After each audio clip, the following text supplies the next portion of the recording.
আসসালামু আলাইকুম বিয়স, কি অবস্থা? সবাই কেমন আছেন? আশা করি সবাই ভালো আছেন। এটা একটা সময় এখানে বিরিকপিল ছিল, সর্দার বিরিকপিল। ঠিক আছে, এখন এটা একটা পরিত্যক্ত জায়গা। ঠিক আছে, এখানে দেখেন সব কিছুই আছে, এই যে ইটের বাটা সব কিছুই আছে, কিন্তু এই জায়গাটা একদম এখন পরিত্যক্ত। এখানে কোনো এখন কাজ কাম হয় না।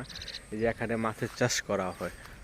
ঠিক আছে, বিরিকপিলটা অনেক ভালো চলতো, এখানে অনেক ভালো ভালো ইট পাওয়া যেত, কিন্তু এখানে কোনো এখন মানে কাজ হয় না। বিল বন্ধ আপাতত, সব কিছুই আছে, শুধু কাজ হয় না।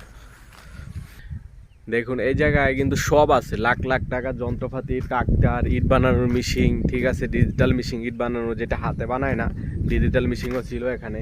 এই যে সব কিছু কিন্তু এখানে পরে পরে এখন নষ্ট হচ্ছে। ঠিক আছে, এই যে দেখেন কতগুলো ইট এই যে বানায় রাখছে, এই যে সবগুলা কিন্তু এখন নষ্ট হইতেছে, আপনারা দেখতেছেন। এই যে সবগুলা ইট ম্যাগে বৃষ্টিতে ভিজে সব নষ্ট হয়ে গেছে, হাজার হাজার ইট। ঠিক আছে, এটা একটা পরিত্যক্ত বিরিকপিল, যেখানে এখন ইট বানানো আগে হইতো, এখন ইট বানানো হয় না। এটা হলো আরিফপুর, বড়া থানা 3 নং ঘোষবাস উত্তর ইউনিয়নের, এটা হলো আরিফপুর গ্রামে এই বিরিকপিলটা অবস্থিত। বর্তমানে এই বিরিকপিলটা বন্ধ আছে, আগে অনেক ভালো চলতো। আমরা এখন দেখবো যেখানে ইট বাটায় আগুন দিয়ে ইট পোড়ানো হইতো, ইট লোড করে ইট পোড়ানো হইতো, আমরা ওই জায়গায় উপরে উঠবো সিঁড়ি বেয়া। ঠিক আছে, এখন দেখবো কোন যেসব জায়গায় ইট পোড়ানো হইতো।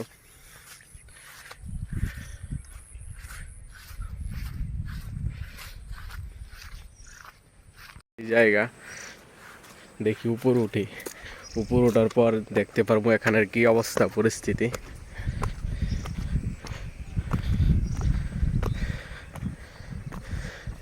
এটার ভিতরে যে পরিস্থিতি, ঠিক আছে, এখানে মাছ চাষ করা যাবে। আমার মনে হয় যে এখানে মাছও চাষ করে। এই জায়গায় ভিতরে লোড করা থাকতো, এই যে এই জায়গায় আগুন দিত, এই জায়গায় আগুনে পুরা পুরা যেত পুরা, এগুলা সব মুখ বন্ধ করে এগুলা দিয়া ইট এনে ভিতরে ভিতরে লোড করতো। কিন্তু এখন এই জায়গাটা একদম পরিত্যক্ত। এই যে দেখেন,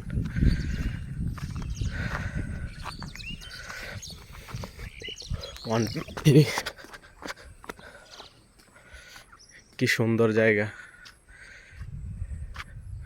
এটা এখন একদম পরিত্যক্ত জায়গা, এখন আসতো এখানে ভয় লাগে। দেখছেন, এটা হলো বিরিকপিল।